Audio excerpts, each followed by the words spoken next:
എല്ലാവർക്കും നമസ്കാരം. എന്റർടൈൻമെന്റ് കീഴിലേക്ക് എല്ലാവർക്കും സ്വാഗതം. എന്റർടൈൻമെന്റ് കിഴി റിവ്യൂ ആണ്. സൂക്ഷ്മദർശിനി സിനിമ കണ്ടുവന്നിരിക്കുകയാണ്. സിനിമയുടെ റിവ്യൂയിലേക്ക് കടക്കാം. Okay, are you ready?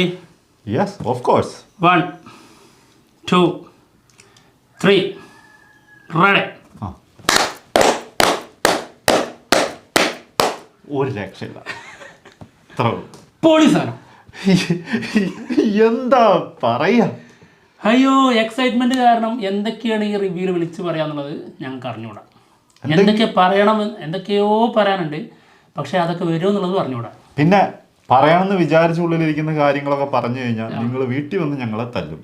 കാരണം അത്രയ്ക്കും പ്രധാനപ്പെട്ട കാര്യങ്ങളൊക്കെ ആയിരിക്കും. അതുകൊണ്ട് ജന്മം ചെയ്താൽ പറയാതിരിക്കാനുള്ള മാക്സിമം പണിയെടുക്കുന്നുണ്ട്. സിനിമ ഒരു രക്ഷയില്ല. Super cinema. ഞങ്ങൾ ഒരിക്കലും ഈ ലെവലിൽ പ്രതീക്ഷിച്ചിട്ടുണ്ടായിരുന്നില്ല. സത്യം പറയട്ടെ, നമ്മൾ കുറേ കാലമായിട്ട് എപ്പോഴും ഒരു ത്രില്ലർ സിനിമ വരുമ്പോൾ ദൃശ്യം ലെവലിലുണ്ടോ എന്ന് നമ്മളിങ്ങനെ ചോദിക്കാറുണ്ട്. പലരും അതിൻ്റെ അവകാശവാദങ്ങളൊക്കെ ഉന്നയിച്ച് പലരും വന്നിട്ടുണ്ട്, പല സിനിമകളും വന്നിട്ടുണ്ട്. എന്നാൽ അതൊന്നും ആ ലെവലിലായിരുന്നില്ല. ദൃശ്യത്തിന്റെ അത്രയും ദൃശ്യത്തിനോട് എത്തും എന്നൊക്കെ പറഞ്ഞു കേട്ടിട്ടുണ്ടായിരുന്നു. പക്ഷെ ദൃശ്യത്തിന് ഒത്ത എതിരാളി ശരിക്കും നമുക്ക് കിട്ടിയിരിക്കുന്നു. ഇന്നാണ് വന്നത്. അതാണ് സൂക്ഷ്മദർശിനി. സൂക്ഷ്മദർശിനി എന്നുള്ള പേരിൽ തന്നെ ഉണ്ട്. അതായത് അത്രയും സൂക്ഷ്മമായിട്ടാണ് ഇതിൻ്റെ സ്ക്രിപ്റ്റ്, അത്രയും മികച്ച രീതിയിലാണ് ഇതിൻ്റെ ഡയറക്ഷൻ, മേക്കിംഗ്, പിന്നെ സൂക്ഷ്മ അഭിനയം. എല്ലാവരും വളരെ മികച്ച രീതിയിലുള്ള അഭിനയം. സത്യം, ആ സൂക്ഷ്മമായിട്ടെന്നുള്ളത് എടുത്തു പറയണമായിരുന്നു. ഇതിന്റെ കാസ്റ്റിംഗ് വളരെ സൂക്ഷ്മമായിട്ട് തന്നെയാണ് അവർ കാസ്റ്റ് ചെയ്തിരിക്കുന്നത്. കാസ്റ്റിംഗിൽ പോലും നമ്മളെ തെറ്റിദ്ധരിപ്പിക്കുന്നുണ്ട്. സത്യം, പലതും. ഇത് എങ്ങനെയാന്ന് വെച്ചിട്ടുണ്ടെങ്കിൽ നമ്മൾ ശരിക്കും കാസ്റ്റിംഗില് ആരൊക്കെ അഭിനയിച്ചിട്ടുണ്ട് അവരെയൊക്കെ ഓരോരുത്തരുടെയും പേരെടുത്ത് തന്നെ അവരെ കുറിച്ച് പറയണം. അത്ര ഗംഭീര പെർഫോമൻസ് ആണ് എല്ലാവരും ചെയ്തത്. എല്ലാവരും ഗംഭീരം. തുടക്കത്തിൽ തോന്നി നസ്രിയയുടെ ക്യാരക്ടർ ആള് ശരിയായ രീതിയിൽ അഭിനയിക്കുന്നില്ലേ, ഒതുക്കൊന്നും ഇല്ലാണ്ട് തുടക്കത്തിൽ. അതെ, പക്ഷെ ഒരു പതിഞ്ഞ താളത്തിൽ അങ്ങോട്ട് തുടങ്ങിയ സിനിമ ശരിക്ക് ഈ വലിയ വെടിക്കെട്ടൊക്കെ കണ്ടിട്ടില്ലേ, അതേപോലെ ഫസ്റ്റ് കുറെ ഓലപ്പടക്കം ഇങ്ങനെ പൊട്ടി പിന്നെയാണല്ലോ ഗുണ്ട് അമിട്ട് അങ്ങനത്തെ സാധനങ്ങളൊക്കെ വരിക. അവസാനത്തിലേക്ക് അങ്ങോട്ട് വരുമ്പോ തന്നെ അപാര സാധനങ്ങൾ ഇരുന്ന് ഇവിടെ പൊട്ടുക. ഈ ഒരു രക്ഷയില്ലാത്ത സസ്പെൻസിന്റെ കാര്യം ഈ പറഞ്ഞുകൊണ്ടിരിക്കുന്നത്. അതുപോലെ തന്നെ പെർഫോമൻസും തുടക്കത്തിൽ തന്നെ നമ്മളിങ്ങനെ ചിലതൊക്കെ അതൊക്കെ ഓക്കെ വരുന്നുള്ളല്ലോ എന്നിങ്ങനെ തോന്നും. പിന്നീട് ഈ സിനിമ കയറുന്നൊരു റേഞ്ച് ഉണ്ട്, ഒരു ലെവല്. ആ ലെവല് പോലെ തന്നെയാണ് ഇവരുടെ പെർഫോമൻസ്. ഇനി നമ്മുടെ ക്രിസ്റ്റോ സേവിയർ ആളുടെ ബെസ്റ്റ് ആട്ടത്.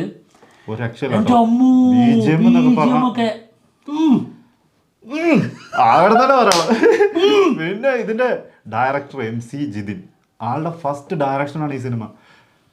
ഒരിക്കലും വെറുതെ കള്ളം പറയരുതെന്ന് പറഞ്ഞേക്കണം ആളോട്. ഒരിക്കലും വിശ്വസിക്കൂല ഇത് ഫസ്റ്റ് സിനിമയാണെന്ന്. മുമ്പ് പലതും ചെയ്തിട്ടുണ്ട്, ഒരുപാട്, ഒരു 10 സിനിമയെങ്കിലും ചെയ്തതിന്റെ എക്സ്പീരിയൻസ് ആൾക്കുണ്ട്. എന്തോ ഒരു സൂക്ഷ്മമായിട്ടുള്ള രീതിയിലാണ് ഓരോ സംഭവങ്ങളും. അതായത് ഓരോ സസ്പെൻസുകളും ഓരോ മിസ്റ്ററികളും അവർ നമ്മുടെ മുന്നിലേക്ക് ഇവരിങ്ങനെ വെളിപ്പെടുത്തി തരുന്നത് നമ്മൾ ശരിക്കും അത്ഭുതപ്പെടുന്ന രീതിയിലാണ്. നമ്മളെ പല പ്രാവശ്യം പല ത്രില്ലർ സിനിമകൾ, പല രീതിയിലുള്ള സിനിമകൾ നമ്മൾ കാണാറുണ്ട്. നമുക്ക് ഏത് സിനിമകൾ കാണുമ്പോഴും നമ്മുടെ ഉള്ളിലൊരു സാധനമുണ്ട്, ഇന്നതായിരിക്കും പ്രഡിക്ഷൻ, ഇന്നതായിരിക്കും ഇനി സംഭവിക്കാൻ പോകുന്നത്. നമ്മൾ എങ്ങനെ ഓട്ടോമാറ്റിക്കലി നമ്മൾ ചിന്തിച്ചു പോകും.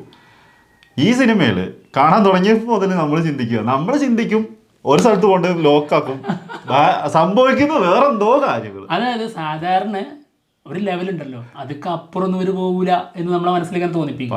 പക്ഷെ നമ്മളെ കൊണ്ടുപോയി എത്തിച്ചിട്ട് അതിനുശേഷം അല്ല ഞങ്ങളുടെ കയ്യിൽ അതിനേക്കാളും വലുതുണ്ടറാ എന്ന് പറഞ്ഞുകൊണ്ടിരിക്കുകയായിരുന്നു. നീയൊക്കെ ഇല്ല എന്ന് പറയുമ്പോൾ ഇതിന്റെയൊക്കെ അപ്പുറം ഞങ്ങളുടെ കയ്യിലുണ്ടെന്ന് തെളിയിച്ചു തരുന്നൊരു സാധനമായിരുന്നു. അത്ര ഭീകര സ്ക്രിപ്റ്റ്. ഓരോ സമയത്തേ ഭയങ്കര അഭിമാനം. ഇങ്ങനെ ഇതെന്തായാലും സംഭവബഹുലമായിട്ടുള്ള ഒരു ചർച്ചയാവുന്ന സിനിമയാവും. അത്രത്തോളം ഭീകരമായിട്ടുള്ള ദൃശ്യം ലെവൽ ത്രില്ലർ. അത് മറ്റു ഇൻഡസ്ട്രിയിലും ചർച്ചയാവുന്നുള്ളത് നമുക്ക് ഉറപ്പാണ്. അപ്പോൾ ഇതിൻ്റെ കാസ്റ്റിംഗ് ഭയങ്കര ചർച്ചയാവും. ഒരു സിനിമയിൽ നല്ല സ്ക്രിപ്റ്റും നല്ല മേക്കേഴ്സും ഉണ്ടെങ്കിൽ വലിയ നടന്മാരുടെ ആവശ്യമൊന്നുമില്ല, കഴിവുള്ള നടന്മാർ മതി.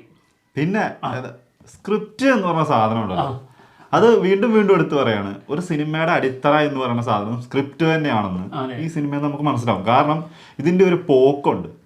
അത് താളത്തിൽ തുടങ്ങിയിട്ട് അങ്ങോട്ട് അടിച്ചു കയറുന്നൊരു സംഭവമുണ്ട്. അത് സ്ക്രിപ്റ്റ് റൈറ്റേഴ്സിന്റെ കഴിവ് തന്നെയാണ്. അത് എങ്ങനെയാണ് അത് മുന്നോട്ട് കൊണ്ടുപോകേണ്ടതെന്നുള്ളത് അത് ഗംഭീരമായിട്ട് ഇവർ ചെയ്തു വെച്ചിട്ടുണ്ടെന്നുള്ളതാണ്. പല തമിഴ് സിനിമകളൊക്കെ നമ്മൾ കണ്ടിട്ടുണ്ട്, പല ത്രില്ലർ സിനിമകൾ.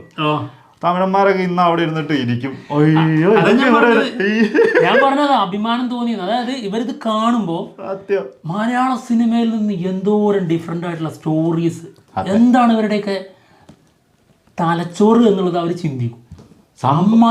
സംഭവം ഇതിന്റെ ത്രെഡ് നമ്മൾ ഒരുപാട് കണ്ടിട്ടുള്ള ത്രെഡ് തന്നെയാണ്. പക്ഷെ ആ ത്രെഡിലേക്ക് അവർ എത്തിക്കുന്ന രീതി ഉണ്ടല്ലോ, അത് നമ്മളിപ്പോ പറയുമ്പോ നിങ്ങളാണ് ചിന്തിക്കേണ്ടത് അതിന്റെ മോട്ടീവ്. അതെ, ഇതിന്റെ ഒരു കാര്യം എന്താ വെച്ചിട്ടുണ്ടെങ്കിൽ നമ്മളിങ്ങനെ ഇങ്ങനെ പറയാണ് ഇത് ദൃശ്യത്തിന്റെ എതിരാളിയാണെന്നൊക്കെ പറയുമ്പോൾ നിങ്ങൾ ചിന്തിക്കുന്നുണ്ടാവും ദൃശ്യത്തിന്റെ അത്രയോ ഒരു സിനിമ.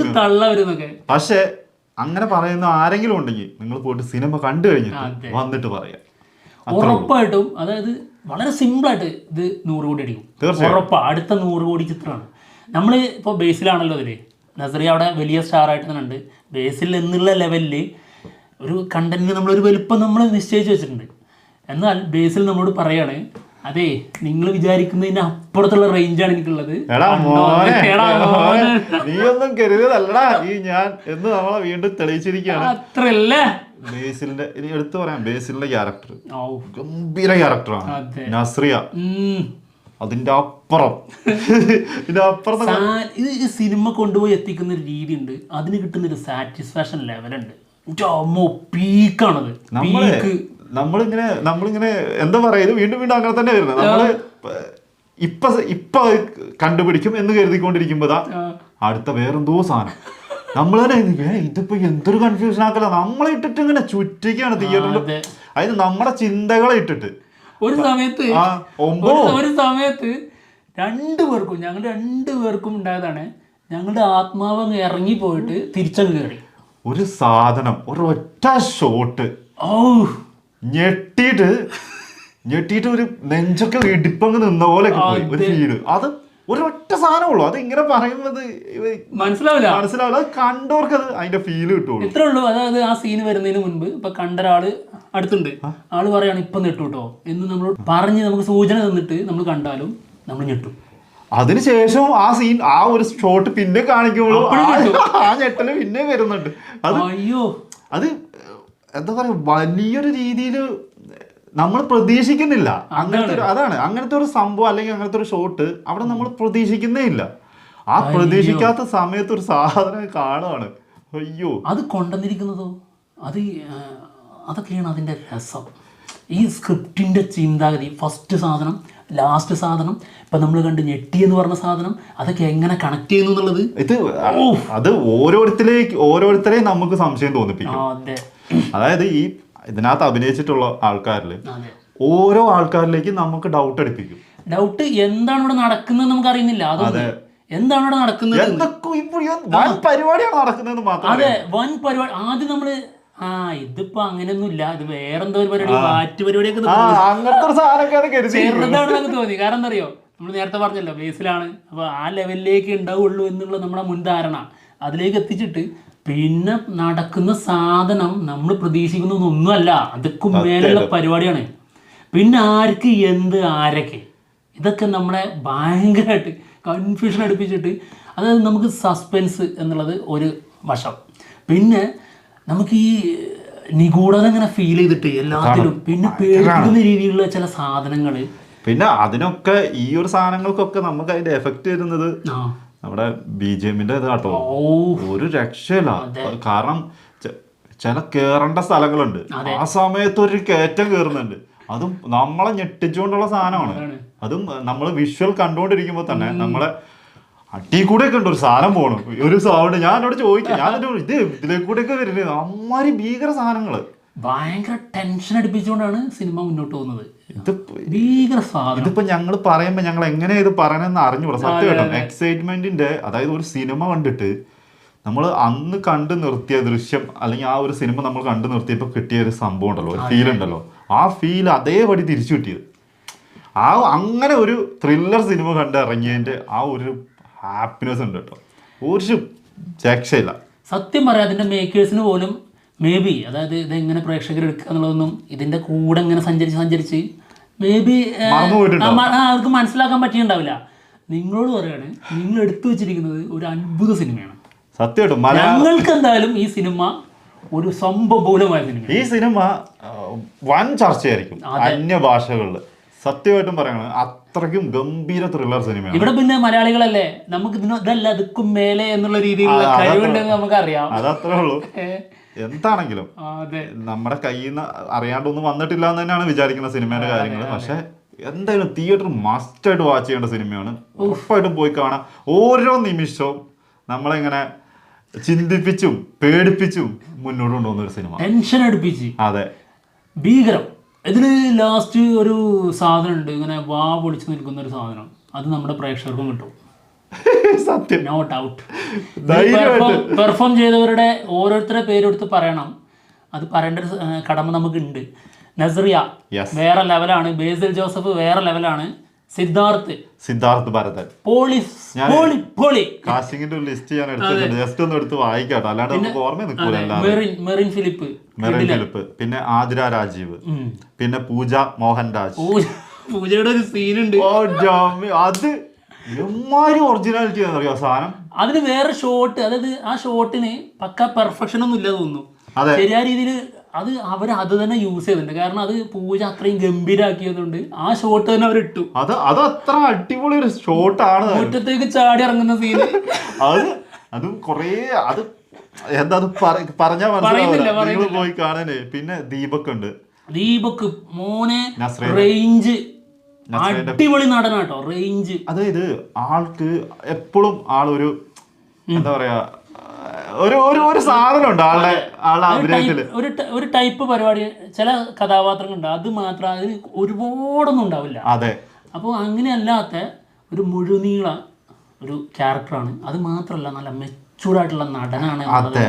അത് മെച്ചൂറായിട്ടുള്ള ക്യാരക്ടറും അതിനനുസരിച്ച് ആള് നിന്നിട്ടുണ്ട്, പക്കായിട്ടുണ്ട്. ആളുടെ ഒരു അഭിമാനം ഉണ്ട് ലാസ്റ്റ്. കൊടൂര സാധനം, കാണേണ്ട സാധനം. പിന്നെ നമ്മുടെ കോട്ടയം രമേശ് ഉണ്ട്, പിന്നെ ജയാക്കുറുപ്പ്, അങ്ങനെ കുറെ പേരുണ്ട് കേട്ടോ.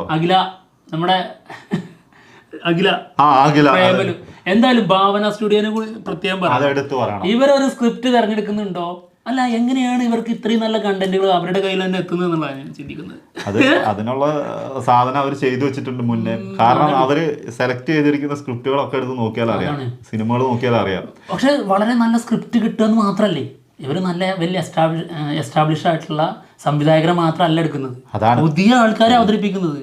അവരും വേറെ ലെവലില്. അതിന് വേറെ കാര്യമുണ്ട്, പുതിയ ആൾക്കാർ കൊണ്ടു ചെല്ലുന്നത് ഇമാരി സ്ക്രിപ്റ്റാ, പിന്നെ എങ്ങനെ എടുക്കാതിരിക്കും.